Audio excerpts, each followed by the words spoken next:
11வது அத்தியாயம் விஸ்வரூப சந்தர்ஷன யோகம். அவதாரிகை. இவ்வாறு பக்தி யோகம் உண்டாவதற்காகவும் அது விருத்தி அடைவதற்காகவும் மற்றெல்லாவற்றையும் தவிர வேறுபட்டதாயும் ஸ்வபாவத்திலேயே ஏற்பட்டதாயும் ஈஸ்வரனுக்கே அசாதாரணமாயும் இருக்கின்ற கல்யாண குணங்களின் கூட்டத்துடன் கூட பகவான் எல்லாவற்றிற்கும் ஆத்மா என்பதும் அவனைத் தவிர மற்றெல்லா சேத்தனா அச்சேதனங்களாகிய பொருள்களின் கூட்டமும் அவனுக்கு சரீரம் ஆகையினால் அவனுக்கு அடங்கிய ஸ்வரூபம் ஸ்திதி பிரவிற்த்தி இவைகளை உடையதென்று கூறப்பட்டது. இவ்வாறான பகவானுக்கு அசாதாரணமான ஸ்வபாவத்தையும் எல்லாம் அவனுக்கு வசப்பட்ட ஸ்வரூபத்தையும் ஸ்திதியையும் பிரவிற்த்தியையும் உடையது என்பதையும் பகவானிடத்திலிருந்து கேட்டு இது இவ்வாறே என்று நிச்சயம் செய்து அவ்வாறான பகவானை நேரில் பார்க்க வேண்டும் என்கின்ற பிரீத்தியை உடைய அர்ஜுனன் சொன்னான். அவ்வண்ணம் பகவானுடைய கிருபா கடாட்சத்தினால் பகவானுடைய ஸ்வரூபத்தை பார்க்கப் போகின்றான். அர்ஜுனன் வாக்கியம்.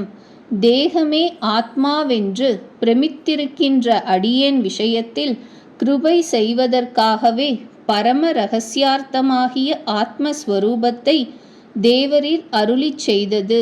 அதை கேட்டதினால் அடியேனுக்கு ஆத்மாவின் விஷயத்தில் உண்டாயிருந்த கலக்கங்கள் எல்லாம் ஒழிந்தன. தாமரை புஷ்பங்களின் இதழ்களை போன்ற கண்களை உடைய கிருஷ்ணா, 7வது அத்தியாயம் தொடங்கி 10வது அத்தியாயம் வரையில் தேவரீரைத் தவிர மற்றெல்லா பிராணிகளும் பரமாத்மாவான தேவரீரிடத்தினின்றுமே உண்டாய் லயிக்கின்றன என்கின்ற விஷயம் விஸ்தாரமாய் கேட்டேனன்றோ. தேவரீர் எந்நாளும் சேத்தனா அச்சேதன ரூபமான சகல வஸ்துக்களுக்கும் ஆதாரமாயிருக்கும் தன்மையையும் ஞானம் பலம் முதலிய சகல கல்யாண குணங்களாலும் தேவரீரே மேலாயிருக்கும் தன்மையையும் சகல வஸ்துக்களுக்கும் ஆதாரமாயிருக்கும் தன்மையையும் இமை கொட்டுகிறதென்கின்ற அற்ப பிரயத்தனமும் தேவரீருடைய ஆதீனம் என்கின்ற மாகாத்மியத்தின் தன்மையையும் அவ்வாறே கேட்டேன். தேவரீரை பற்றி அருளிச் செய்ததெல்லாம் அறிந்து கொண்டேன். ஆஸ்ரிதாளிடத்தில் உண்டான அன்புக்கு கடலாய் விளங்குகின்ற ஹே புருஷோத்தமா, யாவரையும் படைக்கும் தன்மையிலும் பரிபாலிக்கும் தன்மையிலும் அழிக்கும் தன்மையிலும் தரிக்கும் தன்மையிலும் கல்யாண குணங்களுக்கு இருப்பிடமாயிருக்கும் தன்மையிலும் மேன்மையிலும் எல்லாவற்றிலும் வேறுபட்டிருக்கும் தன்மையிலும் தேவரீர் எழுந்தருளியிருக்கும் நிலையை கண்ணால் காண வேண்டும் என்று ஆசைப்படுகின்றேன். இவ்வாறு எல்லாவற்றையும் படைத்தும் ஆண்டும் தரித்தும் இருக்கின்ற தேவரீருடைய ரூபத்தை சேவிக்கும்படி அடியேனால் கூடும் என்று தேவரீருக்கு திருவுள்ளமானால், ஓ யோகேஸ்வரா, மற்ற ஒருவருக்கும் கிடைக்காத ஞானம் பலம் ஐஸ்வர்யம் வீரியம் சக்தி தேஜஸ் இவைகளுக்கு நீதியானவரே, தேவரீரை முழுதும் அடியேன் கண்டு அனுபவிக்கும்படி சேவை சாதித்து அருள வேண்டும். அவதாரிகை. இவ்வாறு குதூகலத்தோடு கூடினவனாய் சந்தோஷத்தால் தொண்டையில் வார்த்தை எழாமற் அடரும்படி அர்ஜுனனால் பிரார்த்திக்கப்பட்ட பகவான் அருளிச் செய்கின்றார். ஸ்ரீ கிருஷ்ண பகவான் வாக்கியம். எல்லா வஸ்துக்களுக்கும் ஆதாரமாகிய என்னுடைய ரூபத்தை பார்.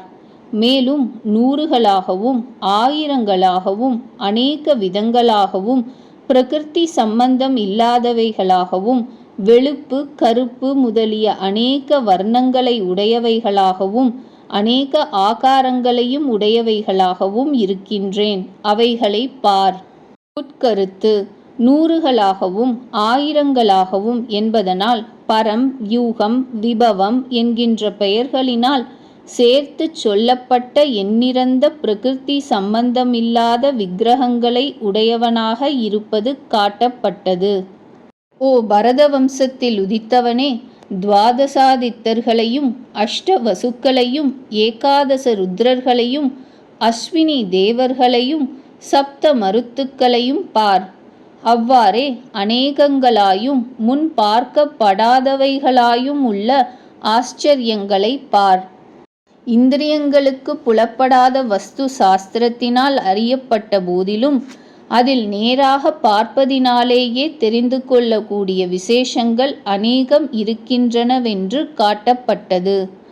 மேலும் என்னுடைய ஒரு ரூபத்தில் 12 சூரியர்களையும் 8 வசுக்களையும் 11 ருத்ரர்களையும் 2 அஸ்வினி தேவர்களையும் 49 மருத்துக்களையும் பார்.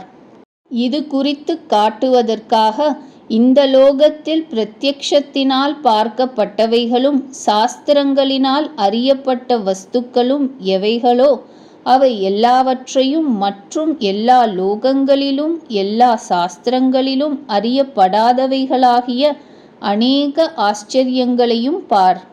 இந்த என்னுடைய ஒரு சரீரத்தில் அதிலும் ஓரிடத்தில் சேதனா அச்சேதன ரூபமான உலகத்தை எல்லாம் நன்றாய் பார். இன்னும் ஏதாகிலும் பார்க்க வேண்டுமானால் அதையும் இந்த சரீரத்தின் ஏகதேசத்தில்தானே பார். நான் என்னுடைய சரீரத்தின் ஒரு பாகத்தில் எல்லா லோகங்களையும் காட்டப் போகிறேன். நீயோவெனில் சிற்சில வஸ்துக்களை கிரகிக்க கூடியதாகிய பிரகிருதி சம்பந்தம் உள்ள இந்த கண்களினால் அப்படிப்பட்டவனாகவும் மற்றெல்லா வஸ்துக்களையும் விட வேறுபட்டவனாகவும் அளவில்லாதவனாகவும் இருக்கின்ற என்னை காண்பதற்கு சக்தி உள்ளவனாக போகிறாய் இல்லை. உனக்கு பிரகிருதி சம்பந்தம் இல்லாததும் என்னை பார்ப்பதற்கு சாதனமும் ஆகிய கண்களை கொடுக்கின்றேன். எனக்கே அசாதாரணமான ஸ்வபாவத்தை பார். அதாவது என்னுடைய அளவில்லாத ஞான முதலியவைகளின் சம்பந்தத்தையும் அளவில்லாத விபூதி முதலியவைகளுடைய சம்பந்தத்தையும் பார். சஞ்சயன் வாக்கியம் இவ்வகையாக கூறி தேரோட்டுவதிலிருந்த அர்ஜுனனுக்கு மாமன் மகனான அந்த கண்ணன் மகா யோகங்களுக்கு எல்லாம் ஈஸ்வரனாய் பரபிரம்மமான நாராயணன் ஆகையாலே தம்முடைய பரமேஸ்வர தன்மைக்கு ஈடான ரூபத்தை அத்தை மகனான பார்த்தனுக்கு காண்பித்து அருளினார். அதுவோ நானாவிதமாய் விசித்திரமாய் சகல லோகங்களுக்கும் இடமாய் எல்லாவற்றையும் ஆளுவதாய் உள்ளது.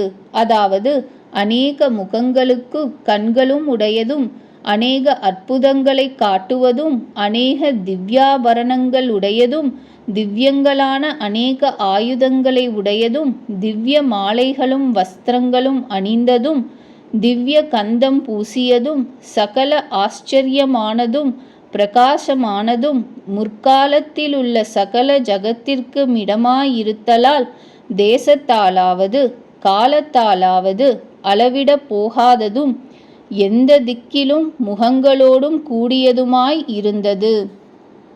ஆகாயத்தில் அநேக 1000 சூரியர்களின் காந்தி ஏக காலத்தில் உண்டானால் அது அந்த விஸ்வரூபத்தை தரித்த மகாத்மாவின் பிரகாசத்திற்கு சமமாகும்.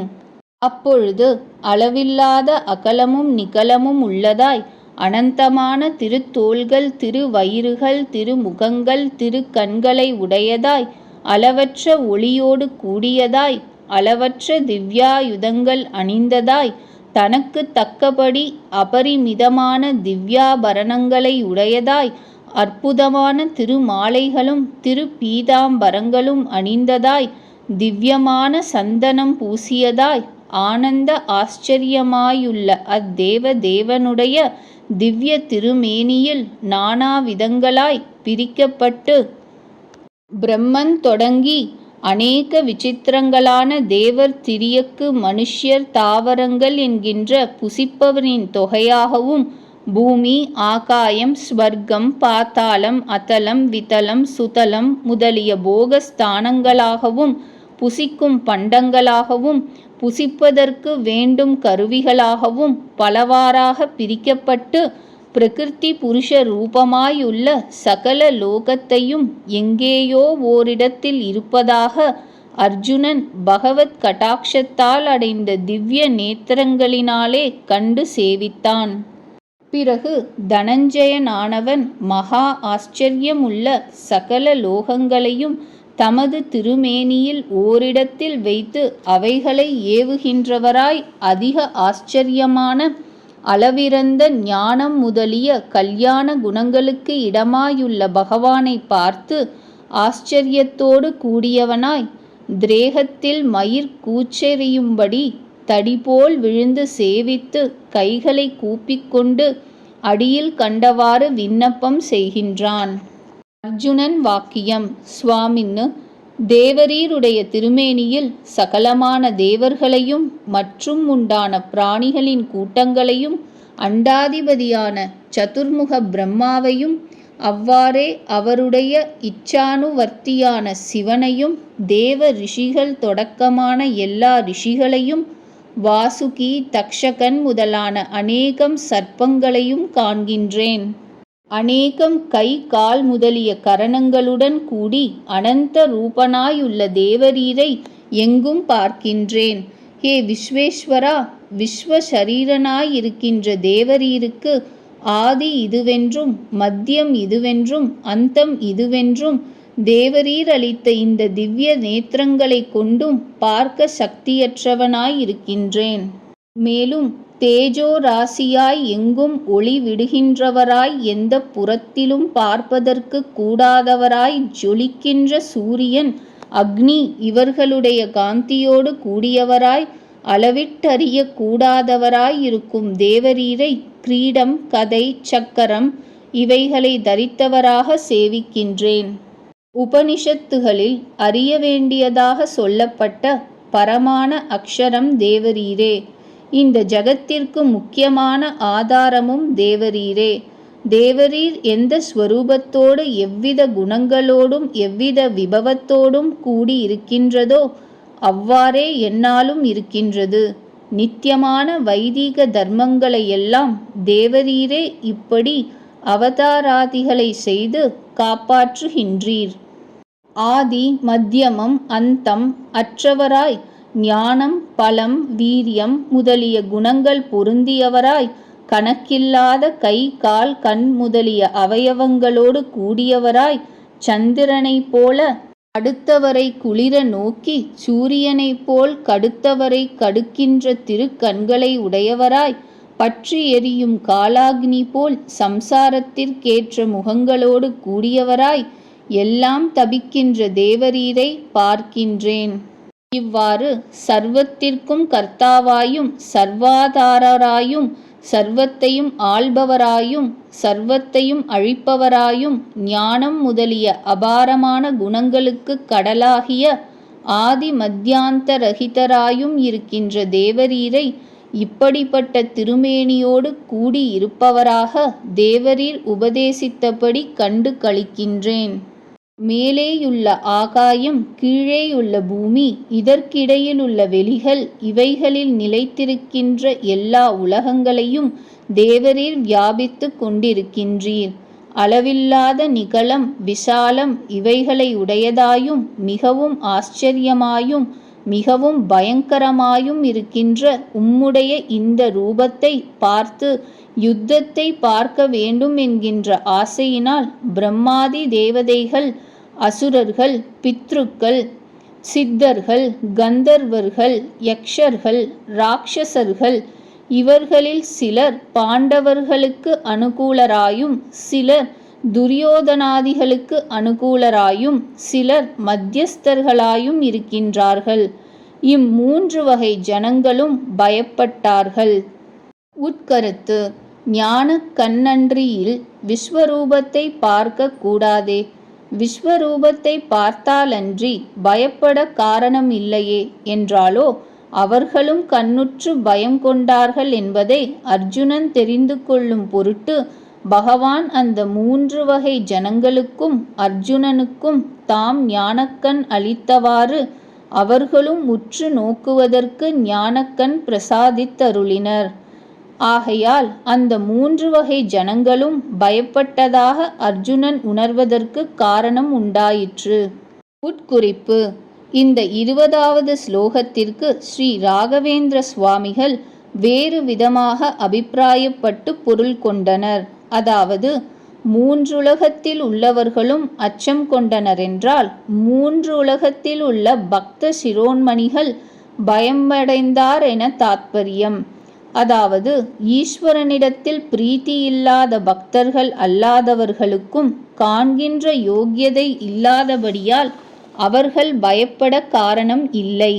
அல்லது மூன்றுலகத்தில் உள்ளவர்கள் இந்த ரூபத்தை கண்ணால் பாராவிட்டாலும் மனதினால் அனுசந்தானம் செய்து அதனால் அவர்கள் பயம் அடைந்ததை அர்ஜுனன் பார்த்து அவர்களும் தன்னை போன்று பார்த்து பயப்படுகிறதாக எண்ணினான் என்றாவது கிரகிக்கத்தக்கது. உயர்ந்தவர்களான இந்த தேவர்களின் கூட்டங்கள் பிரபஞ்சத்திற்கு ஆதாரமாகிய உம்மை பார்த்து சந்தோஷத்தோடு கூடிய மனதை உடையவர்களாய் உம்முடைய சமீபத்தை அடைகிறார்கள். அவர்களுள் சிலர் பயங்கரமாகவும் மிகவும் ஆச்சரியமாகவும் இருக்கின்ற உம்முடைய ரூபத்தை பார்த்து பயந்தவர்களாய் கைகளை குவித்து கொண்டு தங்கள் ஞானத்திற்கு தகுந்தபடி ஸ்தோத்திரங்களாய் இருக்கின்ற வாக்கியங்களை சொல்லுகிறார்கள். இன்னும் சிலர் பரத்துவம் தாழ்ந்த தத்துவம் இவைகளின் உண்மையை தெரிந்து கொண்ட மகரிஷிகளின் கூட்டங்களும் சித்தர்களின் கூட்டங்களும் மங்களம் உண்டாக கடவது என்று கூறி உமக்கு தக்கவைகளான ஸ்தோத்திரங்களினால் ஸ்துதிக்கின்றார்கள். ஏகாதச ருத்ரர், துவாதச ஆதித்யர், அஷ்ட வசுக்கள், சாத்தியர், விஸ்வேதேவர், அஸ்வினி தேவர்கள், மருத்துக்கள், சப்த வாயுக்கள், பித்ருக்கள், கந்தர்வர், யக்ஷர், அசுரர், சித்த கணங்கள் ஆகியோர் பரமாச்சரியத்தோடு கூடி உன்னை சேவிக்கின்றார்கள்.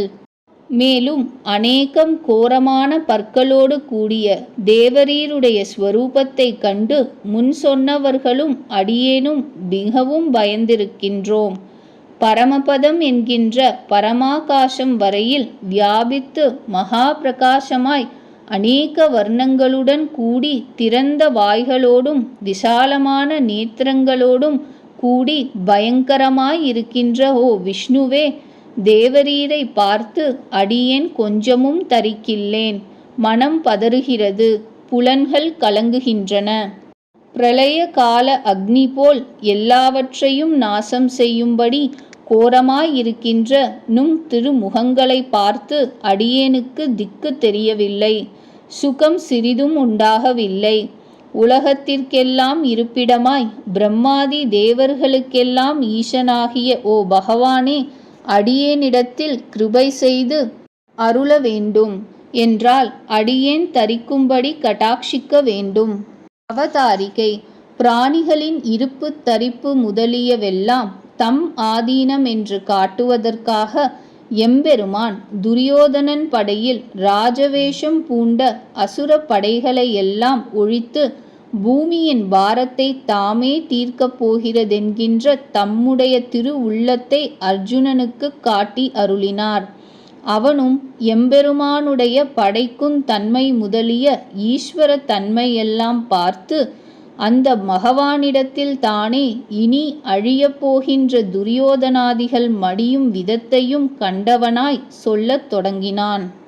ஓ கிருஷ்ணா, இந்த துரியோதனன் முதலிய திருதராஷ்டிரன் பிள்ளைகள் எல்லோரும் பீஷ்மரும் துரோணரும் கர்ணனும் அவர்கள் பட்சத்தில் சேர்ந்த எல்லா ராஜாக்களின் கூட்டமும் நம்முடைய பட்சத்தில் சேர்ந்த சில பிரதானர்களான யுத்த வீரர்களும் கோர பற்களினால் விகாரமாயும் பயங்கரமாயும் இருக்கின்ற உமது வாய்களில் அவசரத்தோடு பிரவேசிக்கின்றார்கள். சிலர் பற்களின் சந்துக்களில் அகப்பட்டு பொடியான தலைகளோடு காணப்படுகின்றார்கள். ராஜாக்கள் எல்லாம் ஆற்று வெள்ளம் கடலில் புகுவன போலும் விட்டில் பூச்சி பெருந்தீயில் புகுவன போலும் தேவரீருடைய வாயில் தாமாய் அழிந்து போவதற்காக வெகு வேகமாய் வந்து வீழ்கிறார்கள். அப்படிப்பட்ட அவ்வரக்கர் கூட்டங்களையெல்லாம் ஜுவலிக்கின்ற திருவாயில் விழுங்கும்போது அதிக கோபத்தோடு கூடிய மேலுதட்டையும் கீழுதட்டையும் அடிக்கடி நக்குகின்றீர். தேவரீருடைய அதி பயங்கரமான கிரணங்கள் தம் பிரகாசங்களாலே உலகங்களெல்லாம் பரவ அதனால் பிராணிகள் தவிக்கின்றன. தேவரீருடைய நிரங்குசமான ஈஸ்வர ஸ்வரூபத்தை காட்ட வேண்டும் என்று அடியேன் வேண்டிக் கொண்டபடி அப்படியே தரிசனம் கொடுத்தவர் மறுபடி இந்த கோரமான ரூபத்தை தரித்தீரே. ஈதெதற்காகவோ? இதை அடியேனுக்கு தெரியச் சொல்வதோடு சாந்தமான வடிவத்தையும் அங்கீகரித்து அருள வேண்டும். அவதாரிகை: அடியேனிடத்தில் பிரீத்தியினாலே விஸ்வைஸ்வரியத்தை காட்டினவர் கோர ரூபத்தை எடுப்பதற்கு என்ன காரணம் என்று வினவினதற்கு பகவான் அர்ஜுனனை பார்த்து தம் திருவுள்ளத்தை அருளிச் செய்கிறார்.